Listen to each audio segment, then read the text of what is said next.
Okay, so we are almost on the last leg of our Playwright discussions about the basic things. Okay, today might be the second last class on it.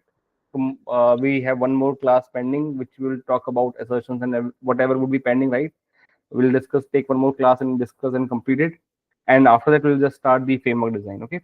For today, what are we going to work on? Today, I believe, is day 19 of Playwright, and we have to discuss about how to work, how to run your JavaScript code inside the browser using Playwright. Okay, JavaScript code. How do we do this? So this is the first thing which we'll learn. Second thing is how to deal with ShadowDoms. Okay, and the third thing we'll learn is how to do scrolling, right? In our case. So these are the three things. Why three things? I've tried to club them together because all of them are like somewhere related to JavaScript code execution. Okay. So let's start with JavaScript only. Okay. When I say I want to run JavaScript code, you might ask, okay, you are already writing code in JavaScript, which is correct. But you have to understand what I'm currently, when I'm saying this, what I mean is inside the browser, right? Inside the browser, you have a console tab. If you open it up, right, you have a console tab where you can run your JavaScript code. Correct. Run your JavaScript code, or let's say run something on it which will have an impact on your UI, right? So you can do this, right? If I just give an example, just for the just for the point, if you see, right, I can fill the text like this using manual operation. I can do it through Playwright by finding the element, uh, by doing it this way, right? Let's see, test uh, JavaScript, okay, JS. Let's say async page. So it will say await page dot go to. The URL is this one and this, right? If I ask you to fill the value in the email, one of the option you know is you will say, okay, I'll say await page dot locator, and on it I will find the element of it. The element I believe is this name equals to email, and then you will say fill, right? This is what we know. The other thing which we also learned yesterday was you could also use the keyboard thing, right? So you can do either of those two things. There's a third way also, right? So this is one way of writing through the using the methods, or I should say the methods available from Playwright. You are using it. If you wanted, okay, just a second. If you wanted to use the other thing, right, which was what? Let's say keyboard thing, right? What you will do is you will use this. You can click on it, dot click, and then we learned yesterday that you can also run through by keyboard dot type. This will mimic your keyboard thing, right? So you can do either of the two things. But there's a third way, which is the JavaScript way. What you can do is to understand it. What you would think to do is you do not want to deal with the methods provided by Playwright. No, you are interested by directly dealing with this element on the DOM. How does that work? Just a second, my screen is getting scrolled automatically. Okay, so inspect. So if you go to the console, let's remove this. It's a document dot query selector, and I will provide the query like input name equals to email, right? If you see, right, I'm able to get it. Now, if I want to fill the value, what I can do is I can say value equals to, see here. If I do this, you see actually got getting printed, right? So this is what I mean. I want to run this kind of a code, right, which will directly go and run things on the HTML DOM. And this is not Playwright script. This is the JavaScript, right? This is you're not using Playwright code here. It is the plain, or I should say vanilla JavaScript being executed on the HTML DOM. So if, and there could be multiple reasons to do it. Maybe the element which you're trying to use, right, using the methods of Playwright is not helping you with the process. So in the last, what would be the last option, right, to work with that element? The plain JavaScript code, right? So now I'm saying is that I want to run this piece of code, right, using Playwright, right? That is what I want to do. So how can I do it? So that is what we'll talk about, right? Running the JavaScript code directly from Playwright inside the browser. How to do it? Now, to do this, right? If you see, right, you opened up this, right? I opened up this console tab. Now tell me, this console tab is being like, you are running this on what? You are running on this web page, right? Right? You're running on this web page. If you open a new tab and try to, let's say, inspect this up, right, and see the console tab, right? So it is like an empty thing for you. So if you would run something, right, it would run on this tab. Getting it? So it is like per page kind of a thing, right? So my intention is what? I want to work on this thing, right? So Playwright has done what? Playwright says that, okay, I'm providing you methods. What are those methods? You already have access to the page thing, right? Now I want to run some JavaScript code on this page. So there is a method which they provide, which is called as evaluate. Okay, so this is the method which will help you to run JavaScript code. Now, what does this take? It takes one input only. Okay, one input only, and that input is called as page function. The name is fancy, but let me just tell you what it is. It contains a callback function, right? But that callback function in the terminology of Playwright is called as page function, because you're providing a function to run on the page. That's it. Okay. Now, how to do it? You will say, you will open what do we call it? This is called as arrow functions, right? You can use it, right, and write your code. So what I'll do is, I wanted to run this piece of code, right, like this. I'll just copy paste and paste this code here, right, document and all that, and I will run it. Okay, I will run it, and this will get executed. So I will come here. So we'll say, that's it, page dot evaluate, and evaluate will do what? You can see, right, evaluate needs an input of page function. So to provide a page function, okay, so what we'll do is, we'll copy paste this. Array, yeah. Oh yeah, it got copied. Control X, query dot selector. This will give a value, right? This will throw some error, which is fine, because we are using TypeScript. Okay, we are not writing code in plain JavaScript. So let's ignore it as of now. Okay, let's ignore it as of now. Let's see if you run this way, whether this will work or not. And one more thing, evaluate, right, will give you a promise, right? So you have to say await. Okay, let's say await. So let's run the code. It will work. And I will say await page.pause, so that we can see the execution also happening.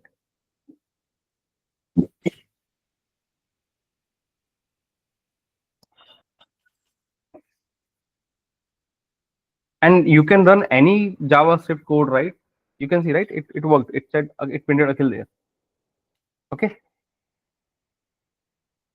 It printed Akhil there. Now let's say I have the intention to run something else. Like what? Like we have used evaluate earlier also to print some console logs on that console tab, right? So let's say I want to print some console tab. What I can do is console.log. Let's say Akhil Jain. What does this will do? What it will do? Will it print the console log here? No. Whatever code you write here, right? It's like it is taken up and then executed on this part, right? So it will be running this piece of code over here. And what will you see because of this? Akhil Jain being printed on the console. That's it. Here, right? Not on your script. Here. This is where this code is running. Okay. So what I mean to say is, any JavaScript code which you want to run, right, it will go under these braces. Okay. And you have to write it like this. And this thing is your function, right? And the terminology to use is, this is called as a page function, because this is a function passed to a page. Okay, fine. Let's see one more thing, right? So one of the way, right, one of these kind of a signature, right, could be an, if you see, right, what is this? This is a method, right? This is the signature of the method, correct? This is the signature of the method.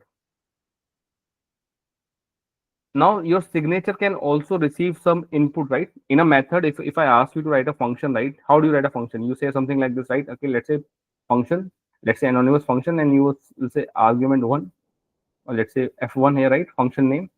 and then you can do what? You can use arg1 inside this, right? Let's say you will say arg1 plus 10, right? arg2 equals to this, right? So what will happen? Once someone will call f1, right, they will have to provide the value, let's say 5. Now what will happen is 5 would be given to arg1 and it would be given here, right? This is how things run, right?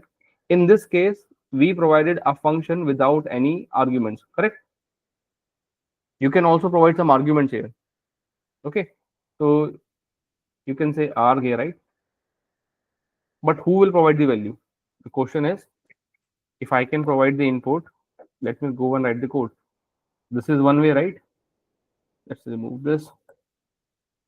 This was looking like this, right? Let's say Akhil, right? I don't want to hard code this value. I want someone to me to provide this. Let's say I'm saying this here, right? I'm saying let or okay, okay. So let's me remove this Akhil here, and I want to pass this value, and I want this value to be passed as a parameter in the function, right? So let's say I will say arg1, okay, arg1. Now arg1 is here, okay, so I can just push it here, right, like this. But tell me, who will provide the value to arg1? You're getting the question, right? To run this method, someone has to provide arg1. Who is Yeah. providing the arg1?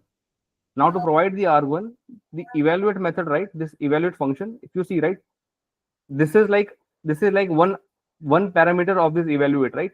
Which is the page function. You see page function, but anything, right, which you want to inject into this method, right, like this, right? You can also provide. See, let me just go back to the screen again. This is important, right? That's why I'm trying to focus this again. So let me write page function, right? So one of the input, right, which can go to evaluate is page function, and this is, you can work it as is, right? But let's say you have a need to pass on arguments also, right? And you wrote a page dot evaluate something like this. Let's say page dot evaluate. So we are writing the page function right now. Let's say page function, right, over here. So we'll say argument1. Let's say I will write some code using argument1. So this is what? This is your page function for sure, right? And this page function is the first parameter, right, of the evaluate function, right? Now this is like one way of writing evaluate. But if you are using arg1, right, someone has to provide. How will you provide it? You will pass the second parameter to evaluate. Okay, so you will put a comma, right, comma. So this is one parameter of the evaluate, and whatever you provide now, right, after this, let's say you said Akhil, right? What will happen is this you will provide if you are. Now what will happen is these are like the values of your arguments which you would like to inject inside this method. Okay, so now if you write it this way, right, what will happen is Akhil would be provided in the arg1 like this. Okay, and this is how it gets injected in this.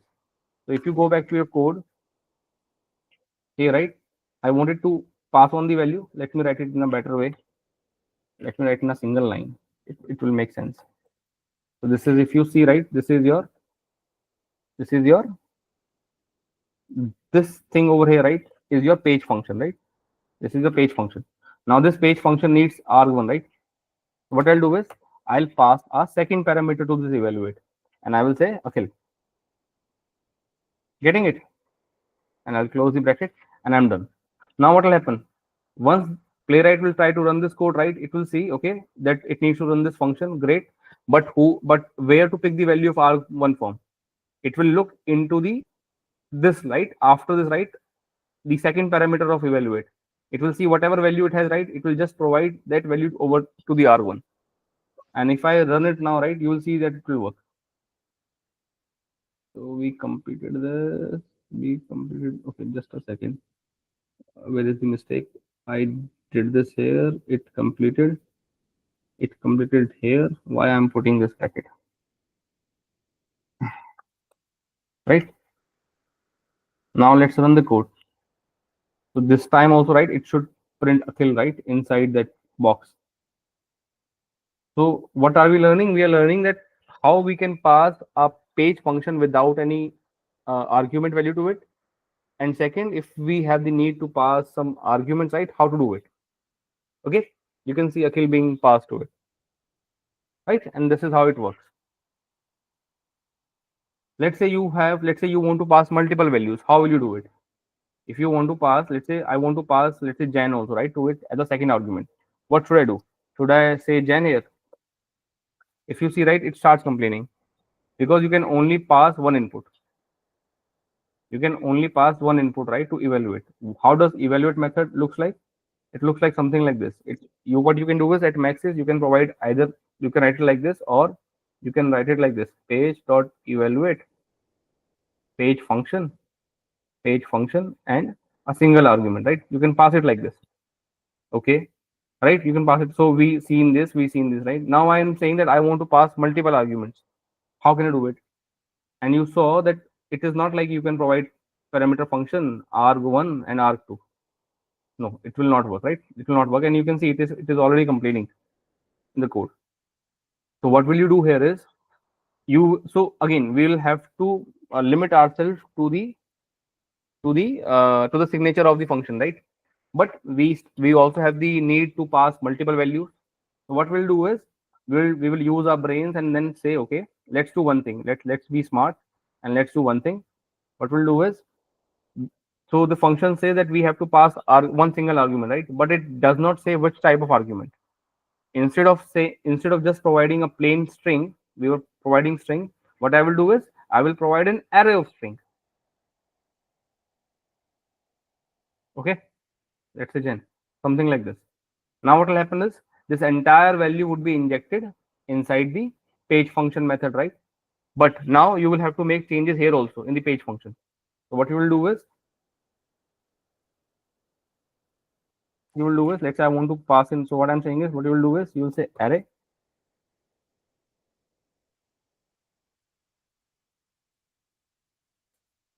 right? You're injecting this, right? But you have to see, you were saying arg1 there, right?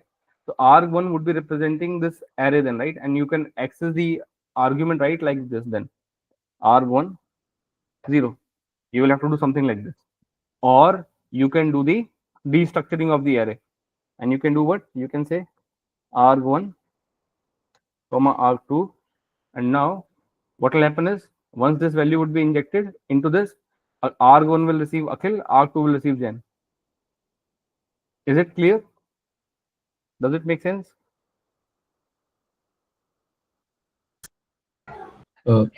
Yeah. Yes. Yeah, Anand, you have a question, yeah, please. Um. So. Okay. I think I am getting it. No questions here. You see, Akhil Yeah. got printed here, right? I'm just telling you, like, if you have to run some JavaScript code inside the page and you need multiple values to be used, right? Which has to come from outside, then this is your way, right? You will form an array and inject everything inside that array, right? And then you can use this approach, right, of destructuring it. Or you could just use arg1 and then you will have to use accordingly the value, right? Whatever you're injecting. You can also provide an object, right? So that is also fine if you want to do that. Then you will have to access the values inside this. Either you have to again destructure it, or use again the by accessing the dot property of the object. Okay, so it all depends on your needs. Okay. But Can you again just walk through the syntax? This is becoming a little confusing. see, A little try to complex. understand. Let's Again. just focus. Yeah, let's focus on this evaluate one, right? What I'm saying is there is Mhm. if you want to run some JavaScript code, there is a method on the page which is called evaluate, right? Which you'll have to use. Okay. Mhm. Now this evaluate as a function, right, on the page can take two inputs, right? One is definitely it needs a page function, right? A function like an arrow function, right? Okay, so this is the arrow function. So this is one of the inputs which can go to evaluate. And second input which that evaluate can have is the arguments, right? Which you have to inject. Okay. Now to use this arguments inside this arrow function, right? You will have to mention, right, in the body in the signature of this callback function. You will have to give the arguments thing like this. Okay, so that it knows that someone would try to inject something inside them. From where? From this place. Okay, so now since I am using arrays here and I am destructuring them, what will happen is arg1 will receive Akhil, arg2 will receive Jen. If you do not want to use this thing, right, and you just want to depend on arg, now what will happen is this entire thing is injected into the arg part. So arg is an array right now, and if arg is an array, what you have to do is you can use the zero value of it, which is this, and if you run it, it will receive Akhil, right? Got it. Or let's say tomorrow you say, okay, I will not going to use array, I'm going to use an object. Something like this. Let's say I'm creating an object called name, Akhil, and surname. Surname is Jen, right? Jen. Array, where it went? Surname is Jen. Now I want to inject it, so you can see arg will receive it. Arg will receive the entire object, and what can you do is you will say arg dot name, right? You can see you're able to access name and surname, right? Yeah. So you can do it this way. So it depends, right? Like what is your intention? What are you injecting? But there is a way to receive it and consume it, right? Okay. I hope now it is clear, right? The evaluate method. Yeah. Just one more question again. Here you mentioned it in the key value pair. If I just again, can you just revisit the array structure that you showed, the one before it? Yeah.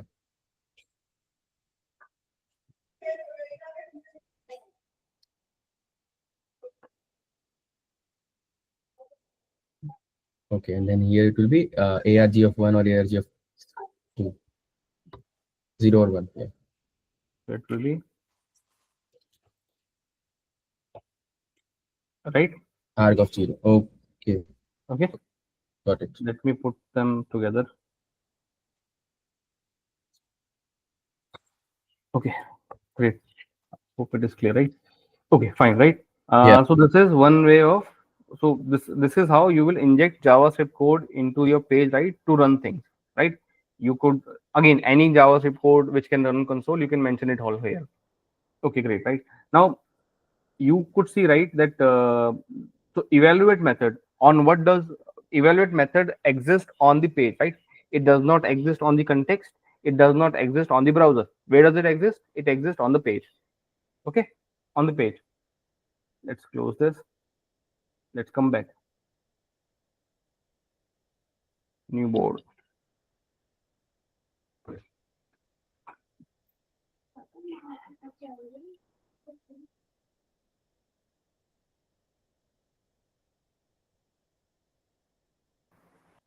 So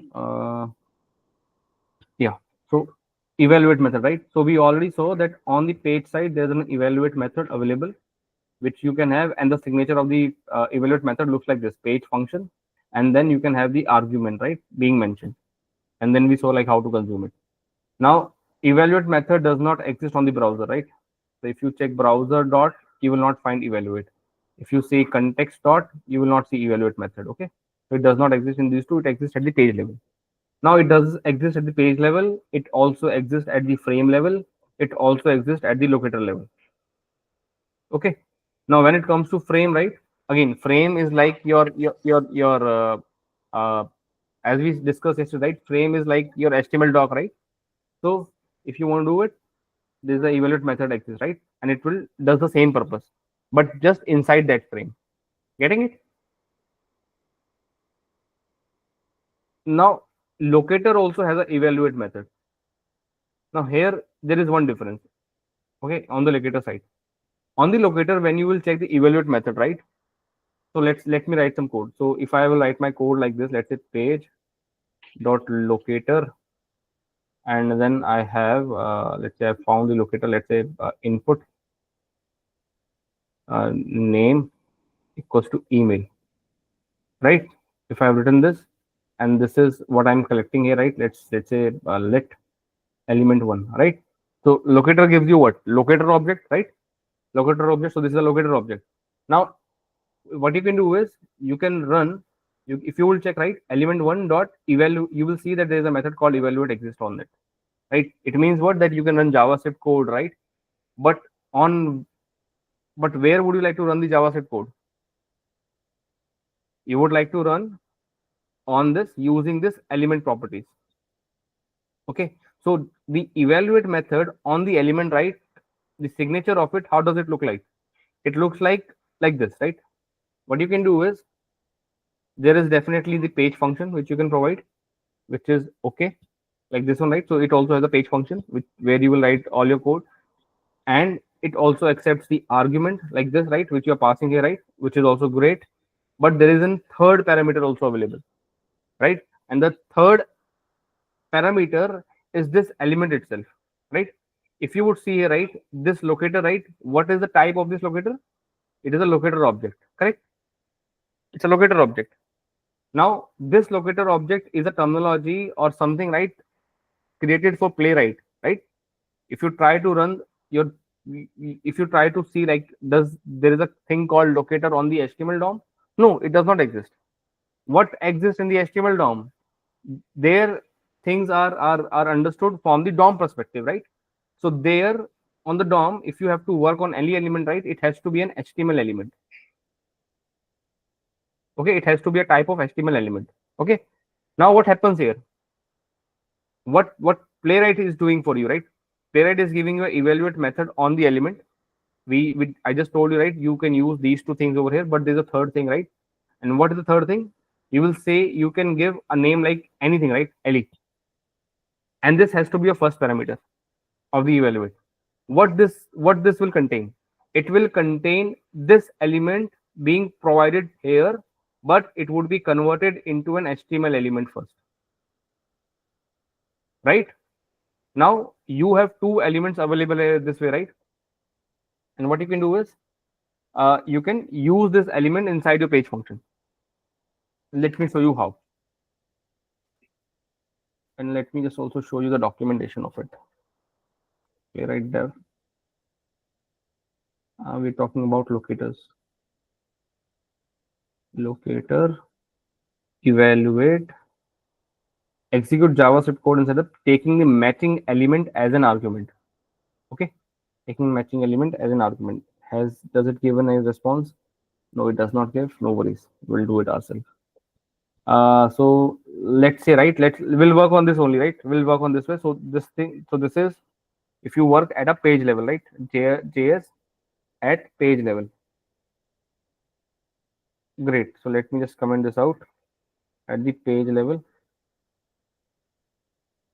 Now what we'll do is, I will find the element, right, which is this code. I will try to find this. Let email equals to this. Okay, email equals to this. Now this email is what? It's a, I don't need a wait here. It's a locator, right? It's a locator here. Now on the locator you have a evaluate method, right? So what you can do is, you can just type email dot evaluate. Evaluate. Now on the evaluate you should check, right? Evaluate, what it can have is, it will have the how to show you this. Okay, evaluate unknown SVG element, which is the page function, unknown argument, right? Unknown, and option thing, which is this part. One overload. Why I am not seeing the overload version here? Okay, never mind. Let me write it myself. So this is the page function, which I will do. Okay, fine. If you see, right, argument. So this is one of the versions. So let's say I will say Akhil here.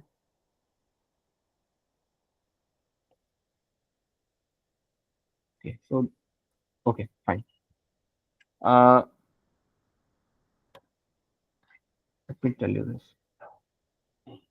If you see, right, the signature of evaluate here looks like similar to this, right? Which is okay. This is your second argument. This is your first argument. So it looks like same as the page one, right? Till now. Now let's go here, right? Headache. Yes. No worries. Yeah. Bye. Email dot evaluate, right? So what we should do? Okay. How to give? Okay. called with the matching element as the first argument and arg as a second argument, right? So here what we'll do is we'll say le and we'll say arg. Okay, and what I will do is, see, if you compare, right, let me just do it this way. So this will be it will be returning me a promise, so I should use await here for sure.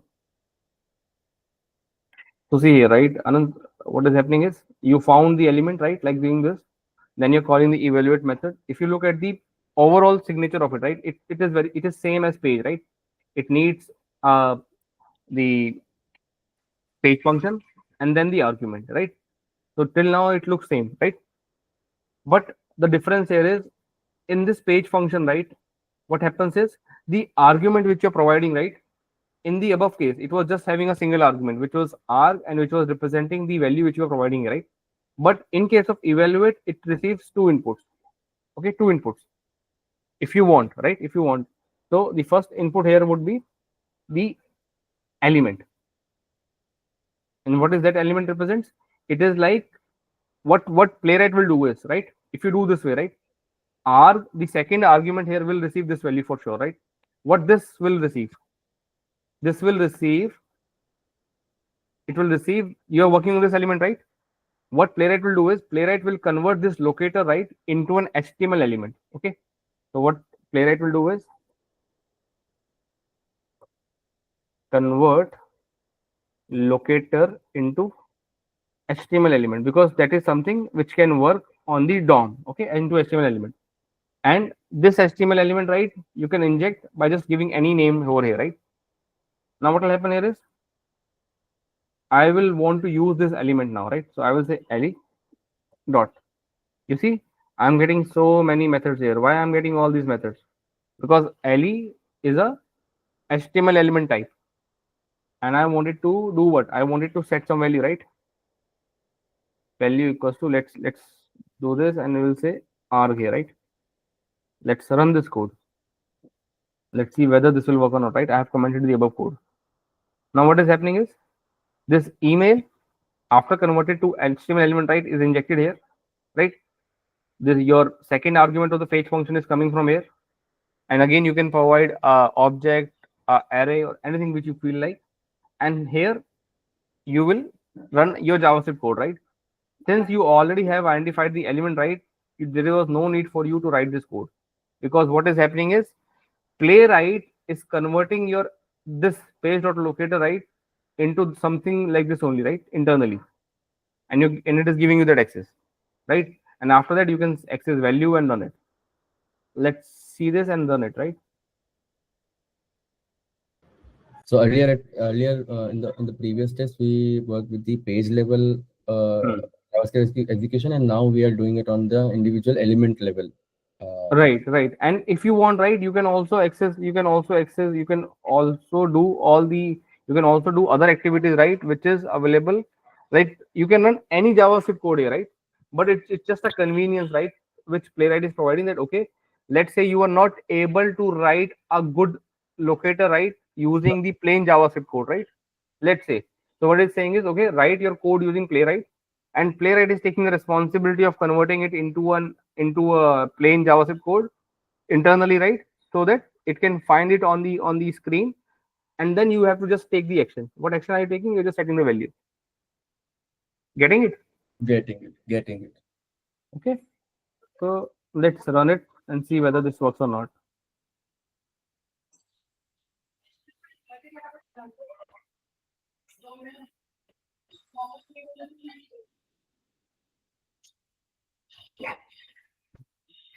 You see, it set the value, okay, right? Yeah. Yes. So again, right, it's again a convenience given by Playwright. No one, again, if you would see, right, I don't know, remember about Selenium, but WebDriver does not do this kind of a stuff. All right, you can convert your Playwright gives you a convenience that you can write your things, right, using Playwright code to find the element, and then get it converted automatically by Playwright by using this evaluate on the element level. Okay. Yeah, and this is so clean. Right. but again, someone who looks for it for the first time, right? It might get scared. Okay, what I am writing, but once we understand the complete signature of the evaluate method, then I'm sure it makes sense. Yeah. Okay.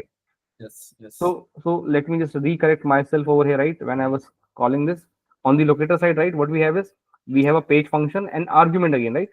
But this page function, right, looks like this, right? It has two arguments. One is this one, right, which is arg1, right, and the value of this will be coming from here. And there is another value, the first one, right? It will receive its value from this locator, right? Yeah. But being converted as HTML element. Okay, and then you can access this part over here and say whatever you want to do. Okay, so there is no difference in the signature of evaluate method here and here, right? The difference is in the page function. In this page function, it needs, if you are passing an argument and you want to collect it, you can only say one argument here, right? Because that is the only thing which you're providing. But in this case, you will have to provide two things. One is the element and the arg1. Okay. Got it. Okay, great, right? So this is the way, right, of injecting your JavaScript code to run things in Playwright. Okay. Now let's move ahead our discussion. Since now we understand how to run JavaScript code, now let's start our discussion on ShadowDOMs. So Akhil, just let Yeah, me brief. please. So it is basically the evaluate method which we have learned to work with JavaScript. yeah, use like to in order to execute JavaScript at different level, which is page level and locator or HTML or locator level. Right, Let's locator level, right? locator level. Okay, got Right. it. What is the advantage of using the locator level? Here, what you can do is Playwright will convert this locator into an HTML element and give you an access to that element. If you want the access to it, you can just use it like this. That's it, right? And this could be handy for the people who finds trouble in writing the document query selector kind of a thing, right, in the plain JavaScript, right? Got it. Okay, so let's move ahead. Now, shadow DOMs. Shadow DOMs. Now, what is a shadow DOM? We discussed this about in WebDriver also. Let's understand this, right? Again, I will not go into the each and every detail of it, but what I will tell you is shadow DOMs are those elements, right, which you will see inside your DOM, something like this. You will see, let's say, you will see a div tag, a normal div tag, let's say ID or any tag, right? It could be any tag, let's say email and all that, right? Inside this, you will see something written as shadow root, right? Open, and inside this, right, you will see some HTML tags, right? Let's say input box, div tag, and all that, right? Now, what happens here, right? If you look at this structure over here, right, this complete structure, this is where you have, let's say there's an input box sitting inside this, right? Let's say input name equals to password, right? Let's say, and I'm asking you to fill on the password, let's say some text, right, on the screen. So screen looks like this. So screen, visually from the screen, you cannot understand whether there's a shadow DOM involved or not. You will have to open the HTML document for it to see, understand this, right? Now, while you inspect the page, you will find, okay, this, I want to work on this, but this sits on the shadow root. If you were using Selenium, right, there is no way for you to access this directly. You will have to go through this shadow DOM and use the required steps there, right, to reach here. Okay. Now, what happens in Playwright? Playwright again gives you a convenience. You do not need to deal with shadow DOMs. No, just find the element and use it like you use it regularly. You will say page.locator, write the element for it, input name equals to password, and then you can work on it. Getting it? And Yeah. it will work, right? So there is no need for you to even know about any concept of shadow DOM. But since that is very, I would say, right, that is still, it is still very good to have that knowledge. So we'll talk about it. But in case of Playwright, you can just use it using the locator and set the value. So there is no need for you to do some special thing just to work with shadow DOM elements. Let's find some cases for us. We'll use sector hub only. Akhil, can you just again revisit the reason why we cannot do this with Selenium? Okay, the reason for the Selenium, right? The concept is this shadow root, right? Yeah. What happens is you will have to understand how shadow root works. So shadow DOMs works, right? Shadow DOMs are like is a way, right, which helps the UI developers to provide some what I should say abstraction, right, on the UI layer. What do I Mm-hmm. mean by it? It means that, let's say, what UI developers do is they try to set some settings or some styling or coloring, right, to multiple elements on the page, right? Mm-hmm. Now, how do they apply it? They apply it through cascading sheets, which are CSS sheets or inline CSS, right? They do Mm-hmm. it through that way. Now, what happens with this is like if you have those approaches in place, right? What happens is those styling gets applied to all the matching elements available on the DOM. Okay. Now, let's say that is not what they wanted. They wanted that, okay, my element looks if I go by this cascading sheet, this element meets my criteria. So this styling would also get applied here also, right? Okay. So if you were using a normal way, if you were not using shadow root, let's say, and you were just writing it, if the UI developer designed in this way, right? So cascading sheets, right, would automatically be being applied to these elements, or the changes which you write, you will be applying here. I mean, it gets applied here. But they wanted a different way, right? A way where they can separate out this section, right, and only apply changes to this section. Okay, that is Okay. where the abstraction concept is coming. Now to do that, they came up with the concept of shadow DOM, right, which is like a shadow. Okay, now it does not exist. I mean, it's like that it is hidden from the normal HTML DOM. Okay, it's like a Okay. shadow. Now what they do is, if you want to work on the shadow, right, they will have to access it through some unique ways, right? Mm-hmm. So with that point in mind, you can now understand that the general styling which they apply, right, they can avoid those styling, right, to be applied on this section. If you have to apply on this section, right, you will have to do something else. Okay, so that's why this came into existence. Now this created a problem for us as an automation engineer, right? Because how HTML works is, like or automation works is, it looks at the HTML DOM, right? It looks at the HTML DOM which is there, right? um, which is the topmost layer, right? The topmost layer, the HTML thing, right? The HTML tag. If I let me just show you this, like how HTML DOM looks like. These two are under the shadow DOM, although it does not look like this from here. But if I inspect this, see, you see this input box? It is sitting inside the shadow root, Yeah. right? Shadow root. So over here, right? If you would see, right, this thing over here, right, is not available on the original DOM, right? It is like they are pasting this on the fly on the DOM. Okay, getting Oh, it? So oh. so there is some understanding required on the rendering side, how things are rendered and all. I'm not going into those details, but just for your reference, right, this is not available directly on the DOM. Just understand that way, right? Now this creates a problem for us from the automation side, because Selenium works on the DOM, okay, and whatever is available there. So it cannot access this shadow thing, right, directly. Okay, if you want to work on shadow root, then you will have to use some methods on Selenium, and it will work.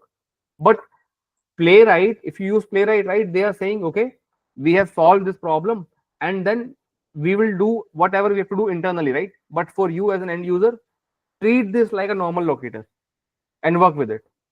But internally, Playwright would also be doing something, right, to deal with the shadow root elements. These are all the elements available inside the shadow root. Okay, Anand? Got it. Got it. Right? Now coming back, right? Now there is a terminology which you have to understand in this case also, right? There are three terminologies, right? One is the shadow root. Who's the shadow root? It is like your, this is like your, like like uh, like this is an indicator, right, that something in the shadow is about to start. Okay, and this is called as what? It's called as a shadow root. Okay, this is called a shadow root. Now the elements available inside the shadow root, right, are called like shadow DOM, elements of shadow DOM. Okay, the third terminology which you have to understand is like this element, right, which is under which the shadow root exists. This is called as shadow host. someone who is hosting the shadow DOM. Getting it? Yeah. So these are three terminologies: shadow host, shadow root, and the shadow DOM elements, right? These ones. Now, why I'm telling you all this is we'll come to that point, right? Let's first go and try to work on this one, right? So I'll copy this part. I'll write a test case.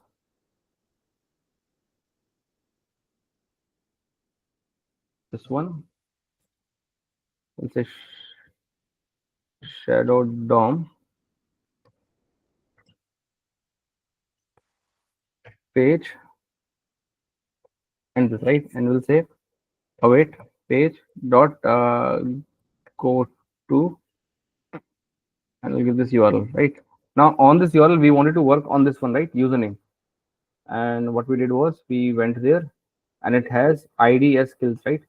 What I'll do is I'll go there, I'll write await page dot locator, and I will say input ID equals to skills dot fill, let's say Akhiljan, right? And now what I'll do is I'll say await page dot pause and this. Let's run it. Let's save this and wait for this to have a green button. Yes, it has. Let's run it.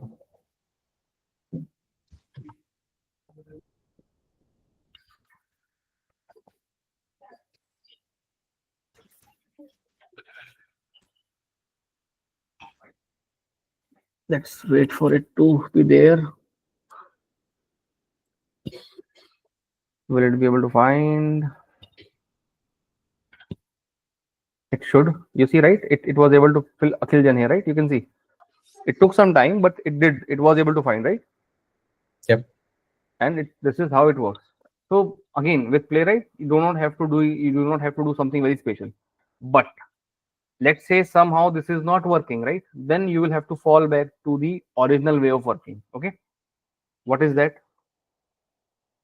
To work, so now we'll understand, right? Let's say this feature was not existing in the Playwright, okay?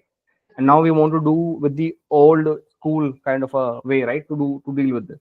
Now for doing that, what you have to do is, right, what you have to do is you will have to use plain JavaScript code.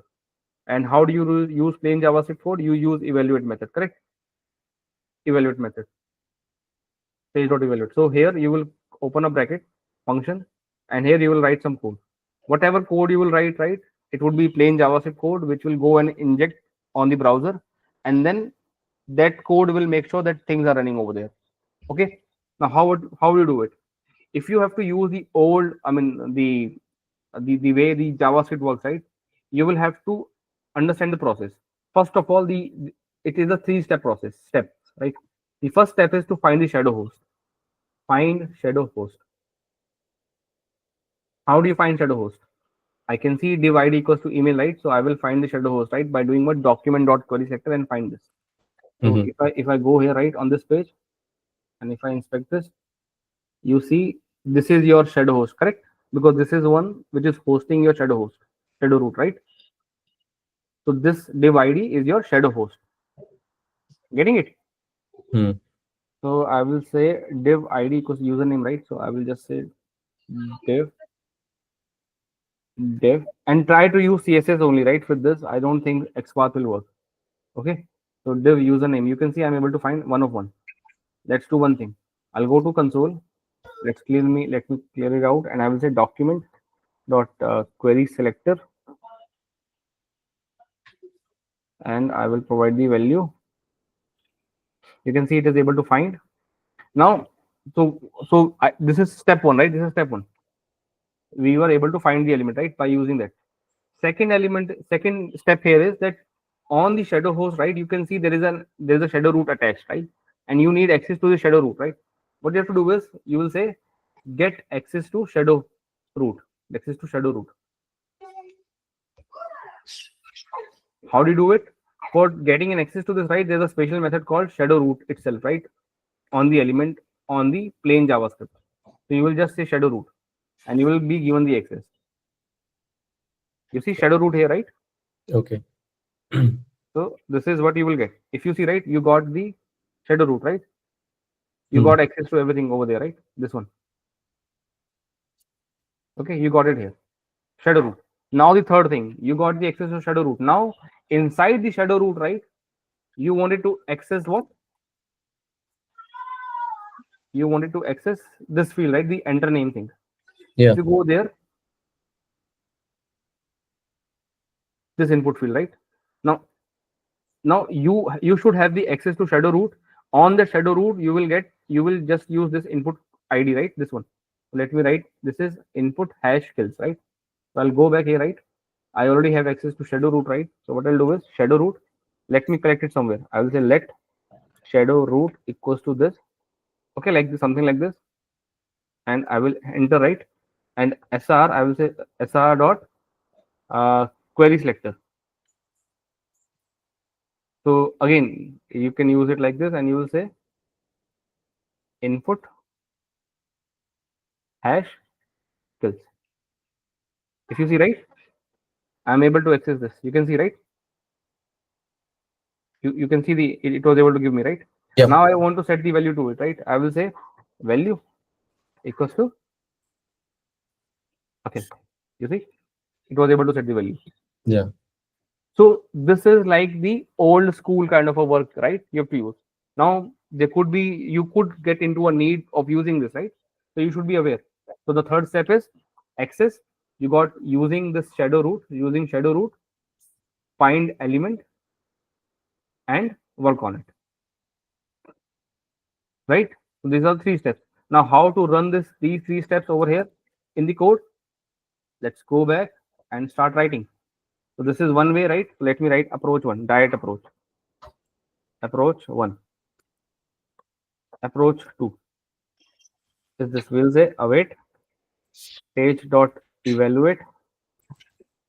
We'll open this function and we will write here document dot query selector. And what was the value we were typing? We were typing what value? This.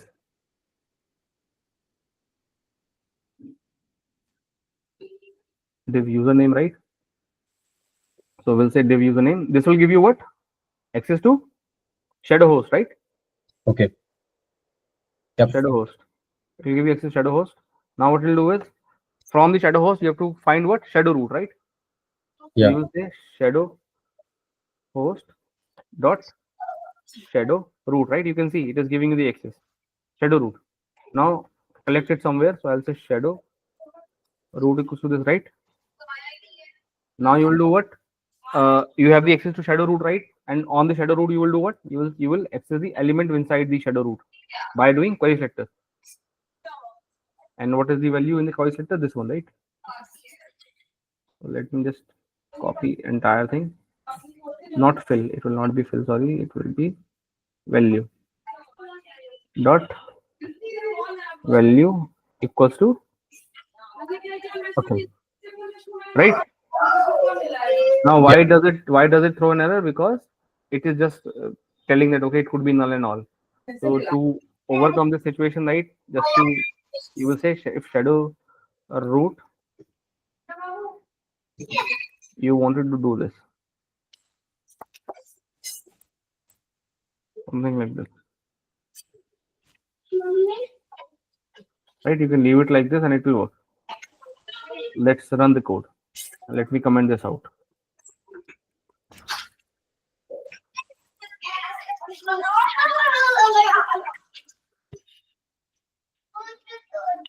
Come on.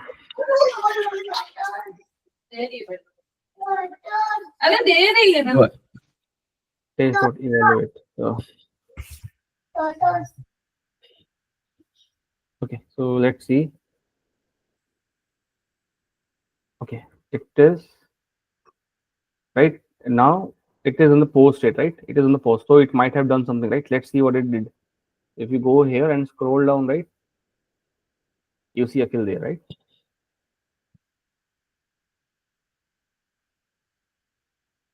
Yeah. Right. This is how it works, right? You have a kill there. So this is the second way of working with the ShadowDom. Now there's a third way also, right? Now to work with ShadowDom, right? Let's say, right, you somehow, let's say you're not able to access it this way, right?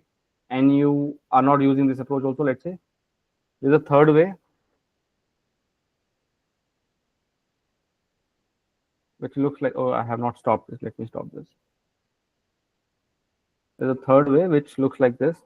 What you will do is approach 3, which here you will make use of a special operator called triple arrows, right? Like this. Now this is like you are piercing through something. Okay, piercing. This is called piercing. What you will then do is, how does this work, right?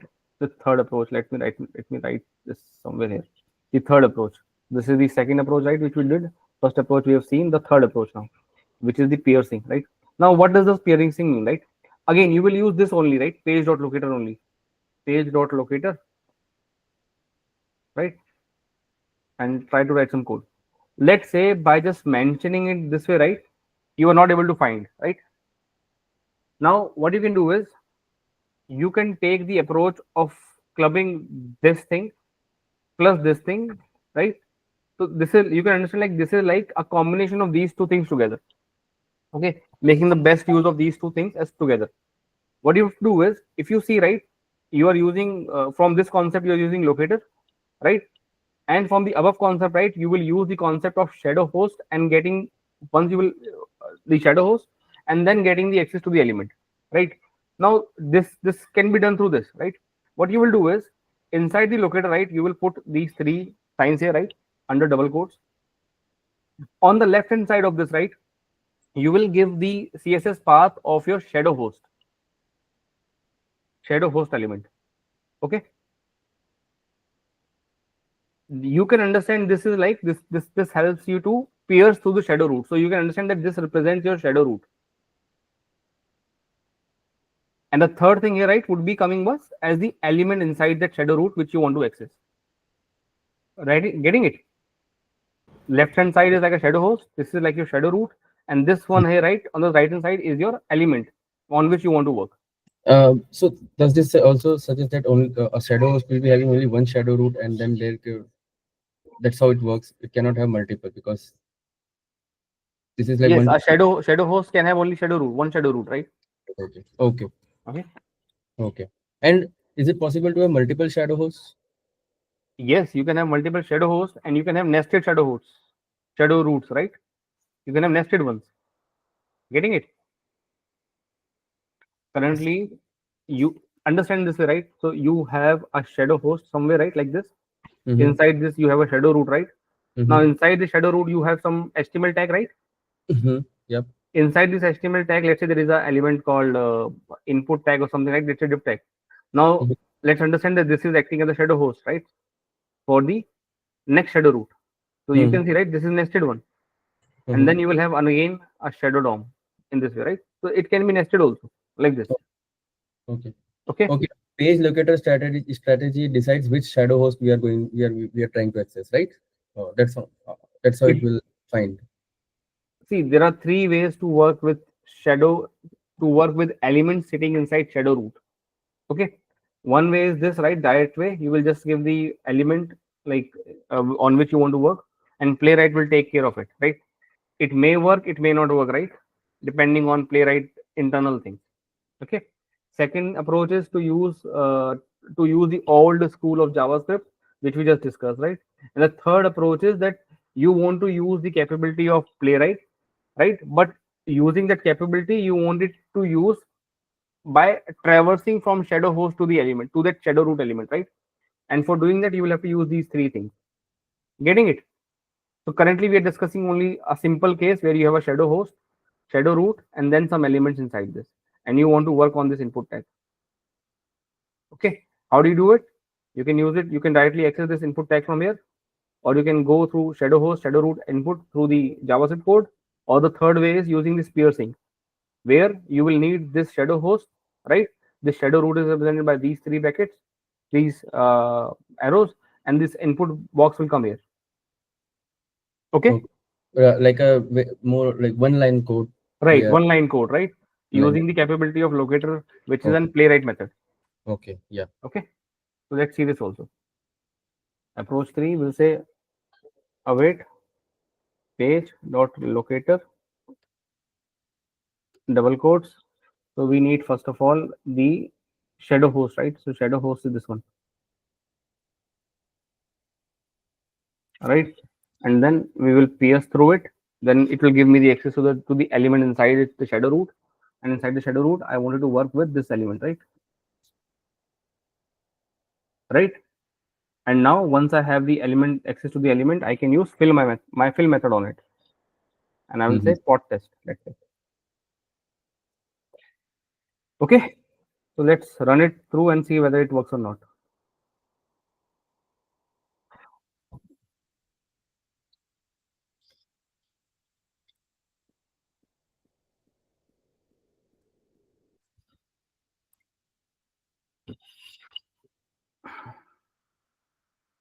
Okay. If you see, right, it worked. You can see pot test being mentioned. Right. This is what I filled up here. Right. Okay. Right. So these are the three different ways to work with the Very easy and very convenient. right. So again, but again, we have to understand the process also, right? Like how things are working. Yeah. Okay. Right. So these are the three things. Okay, fine. Okay, one last case, right, on it, which is the nested shadow host, right, like this. Let's say, right, that if I have, do I have a complex case here? I don't know. But to practice shadow root and all that. Okay. Okay. Let me just talk logically here, right? Let me just clean the board.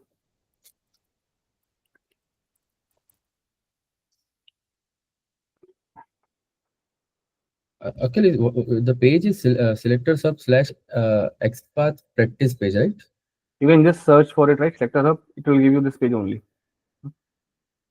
Okay. Here you have different links here, right? So I'm using some one time another link, some other links, right?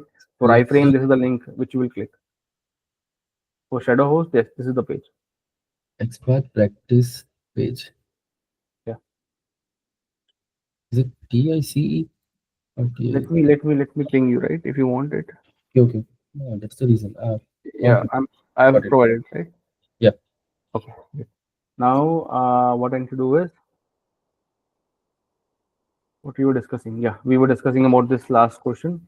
I will leave it as an exercise for people to follow. If someone have a doubt, they can ask. But so let's understand that there is a shadow host. Inside shadow host, you have shadow root. Inside shadow root, right, you have some HTML tag. Okay. So if you want to work on, let's say, input tag here, right, you know how to work now, right? You will have to go to shadow host, then pierce through it, and then get to this element. Now imagine that inside this here, right, you have a div tag again, right? Some div tag which is acting like a shadow host. Okay, shadow host, because you have a shadow root inside. Okay, and inside the shadow root you have your HTML doc, and there's an input tag. Now, if you want to work on this input tag, right, through Java, through our Playwright script, how will you do it? One of the easiest way is find the element of this, use page.locator, and expect Playwright to directly find this element. If it does, great. But this may take some time to find it. Okay. It takes time to find elements within the ShadowDom. Okay. So the only there are three possibilities. Either it will work. Second possibility, it might not be able to find. Third thing is, if it works, it might take some time. Okay. So this is one of the approach. Second approach, if you want to work through plain JavaScript code, how will you do it? You will, again, with plain JavaScript, the things are very straightforward. You will first take the shadow host, right? The step one. Then you will find the shadow root. Then inside the shadow root, you will find this shadow host, the nested one, right? And then on that shadow host, you will again find shadow root. And inside the shadow root, you will find this. So it will become 5-step process over there. Okay. Getting it? If you use the piercing approach, the third approach, right? How will you do it? You will say, first of all, you will get to the shadow host. Shadow host. One, let's say, right, this is shadow host one, this is shadow host two, right? So shadow host one, you will pierce through it, right? It will give you access to this bracket here, right?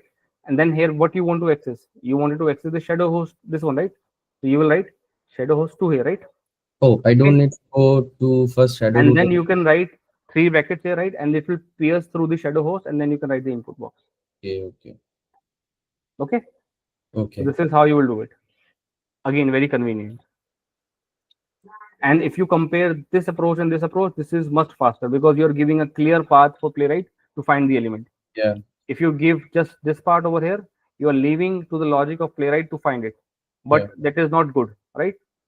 This is a better approach, yeah. Not readable enough for someone to understand what exactly is being done. right? But now since you know about piercing, it will make sense. Okay, Yeah, using this approach. If someone does not know about it, then they will scratch their head. What is this 3 brackets? yeah. And Okay, where can we practice this? Like, is there a code available? you can find. I mean, I could Yes, not find it, but you can find it right on online. Some nested shadow roots. I'm sure you will find something. okay, okay, Okay, and practice on it, and you okay, can and it will work. okay. Okay, so what's the last thing for today? The scrolling, right? Let's very quickly go there. Scrolling again, right? So our discussion of shadow host is this, right? Dom, there are 3 ways to do it, and we've discussed all 3. Now Yeah, scrolling, right? Scrolling. How can you scroll? Now to scroll, right? What you can do is, let's say let's say I have a need uh, on this page. Let me log in here, right? Let us log in. Password sign in. If you see, right, if I log in, this is the view of the page which I see, right? If it is this 100% right, this is how I see the page, right? Now let's say I want to scroll this thing, right? Scroll this so that I can see this locator over here, shopkits, right? Now if you want to do this operation, right, how can you do it in Playwright? Let's understand. The first approach is straightforward, given by Playwright. You will have to find the locator. You will write page dot locator, right? Give the locator for that shopkits, and you will say there's a method on it which is called as scroll to into view if needed, right? So you will specifically call this method, and this will make sure that once you land up on this page, it scrolls down to the point where it starts showing this visible on the screen. Okay, mm, and the method, if you want to read about it, it is available on the locator side. Locator, and it would be here. Scroll into view if needed. Okay, this is one of the way to scroll, but it works on the locator side. Okay, second approach. Second approach is a manual approach, right? Let's say if you are here, right? If you are here and you press tab or you press space key in your keyboard, right? It lands you where? On the bottom of the page, right? If my cursor is here, if I press tab now, you can see it just moves down, right? So let's say this is what you want, right? Then what you can do is you can use page.keyboard thing, right? yeah. So you will say what? You will say page Page dot keyboard dot keyboard dot page type, type. Yeah. right? Type, and then you will say enter. Sorry, so not enter, space, right? For Space. space bar, it is space, right? You have to just say this. Okay. Or you Mm, can, so not type, sorry, press. Okay. Page.keyboard.press space. Okay. So you will do this and it will scroll down. The third option, using a mouse, right? How do you do it on a mouse? If you are here on the top, right, what you can do is you can do that scrolling, right, using this. My scroll is not working this way, right? This is how you're scrolling, right? yeah. I'm using the wheel currently, the wheel available on the mouse. So there is a method available on the mouse which we discussed yesterday, which is a, right, mouse.wheel, right, Yeah. which takes 2 arguments, x and y, right? And then you can work on it. I'll just take 2 minutes more, okay, Anand, and you can leave. Yeah. Sure. I'll close it. Page dot mouse dot wheel, right? And you can give the height of the scrolling which you want to do. Let's say 500 pixels. Okay. So this takes arguments like in pixels. This represents your horizontal scrolling, and this represents your vertical scrolling. Okay. The fourth approach, right, is your plain JavaScript code. Plain JavaScript code, right? Now, if you have to use plain JavaScript, you will use what? Evaluate method only, right? Now let me just show you. Let's say I am here, right? I'm here. If I want to scroll, what I can do? I'll open the inspect part, and I will go here, and I will say document dot query selector. Not query selector. Sorry, I'll use. There are multiple ways, right? Window dot scroll. Scroll bottom. What is there? Scroll to and let's say I will say 0 500. You see it scrolled, right? It scrolled down. This is the plain JavaScript code, right? Window means what? Window means your entire page, right? The scrolling which is available on the entire page. If you want to work here, right, on this level, you can use these methods available there, right, on the window part. Okay, you can use those. Oh, we have one more opened up. Let me just close it. Right, scroll to. Now, sometimes, right, in your web page, you might find that apart from this, this is a default one, right? This is the one added by the browser, right? This the UI developer did not edit. This is added by the browser, right? Rendering, because it could not see you, it could not show your page in the default way, right? So it added the scrolling. Sometimes what happens is developers also add their own scrolling, right? So you will see a subsequent scrolling apart from it, right? Which is shown here, right? If you want to access it, right, those scrolling, you will have to find the element of it, right? And then scroll. I have one last question, just one last thing. So scrolling practice for automation testing. Which link I used? I think I used this one. Let's find this up, right? So if you see this website, right, you see these things over here, right? They have a scroll. They have a scroll, right? I want to scroll this, right? The approach would be you will use plain JavaScript code. You will first find the element of it. Okay. Let's see. This is the element, right? Select ID equals to colors. So I will say select hash colors, right? One of one. Now I want to just scroll. What I will do is I'll go back to console, remove it. Right? I will find the element. Document dot query selector. Right? Query selector. Provide the value here. And then I will say what? I will say scroll. Again, all these methods are available here, right? Let's say scroll to, and then you can say 0 and let's say 400. If you do this, it scrolls, right? It scrolls, right? Now you might say, Akhil, I don't know how much value to give here, right? How much value should I give? So that answer also exists here, right? Let's say I wanted to scroll, like let's say to the bottom of it, right? What you can do is you can check. If you check this, right, you can check the height of this. It is given by a property called client height. Okay. You see, client height 102. So what I will do is I'll just come up here. Again, there are a lot of methods actually, right? So you will have to explore those methods. I'm just giving you some of the options. So if you do this way, right, you can see, right, it scrolled. If I run it again, right, notice this, it will scroll. Yeah. Right. So these are the different ways. And now to run this code in Playwright, what you will do is you will just copy this, come here. This is the last test case I'm writing for today. Scrolling. It says scroll, and I'll say async. Let's just do this way, and we'll say await page dot go to. We'll give the URL path, and what we have to do is we'll say await page dot evaluate.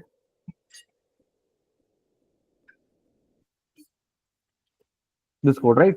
And it will run. Let me just take the page also, the URL of it, blogspot, where it went. This thing, right? And we'll also wait for page to stop for us. Page dot. Right. So these are the different ways. Let's run it to see it. I saved the file. This is it.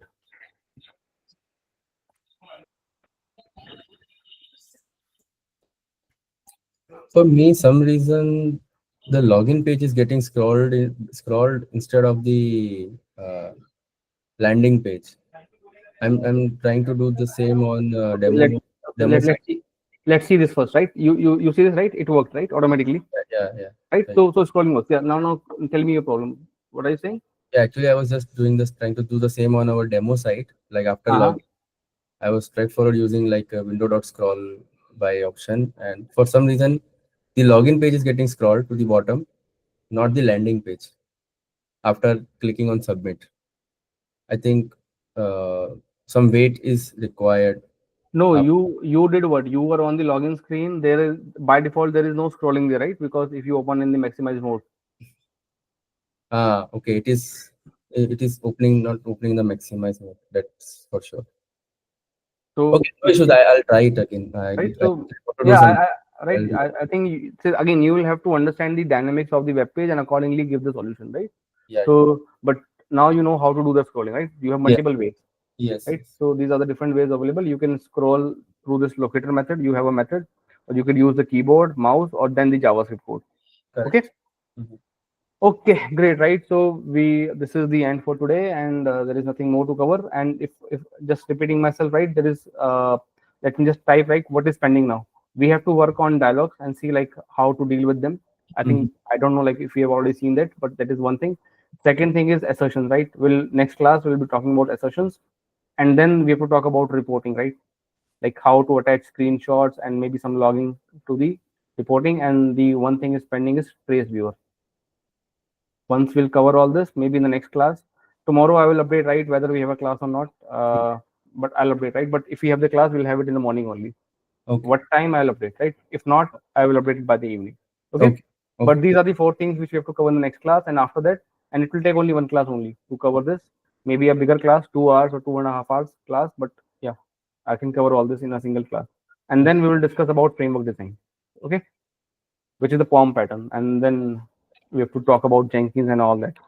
Yeah. Okay, great, We right? also cover, passing data from different data sources into our framework when we will be doing framework I set. will be doing it through JSON. I'll be doing it through JSON only. If you want to work with Excel, right, then there's a separate library which I you will never. I mean, people don't use Excel, right, with these things. They prefer JSON only. So for Excel, I would have to then go through that library to understand and then also explain you back. I've not used Excel in this case. Okay. Okay. Okay. So, but again, everything is possible, right? It depends on your needs. You can Yeah. also read the data from database also. Yeah. Like I was more interested toward the database part, but fine. That's something we can explore. Right. So again, I do not have a database for this thing, right? So I will have to set it up and do all the stuff which I don't have. So we'll do it through JSON only. Okay. And yeah, framework designing will not take much time, maybe 2 3 classes, and we'll be done with it. And then we'll move to the CI/CD part of Playwright. Okay. Okay. Okay. Okay. Great. Okay. Thank you, Anant. We'll update you about the class in the evening. Oh, thank you. Okay. Thank you. Thank you. Have a nice day. Bye. Bye bye.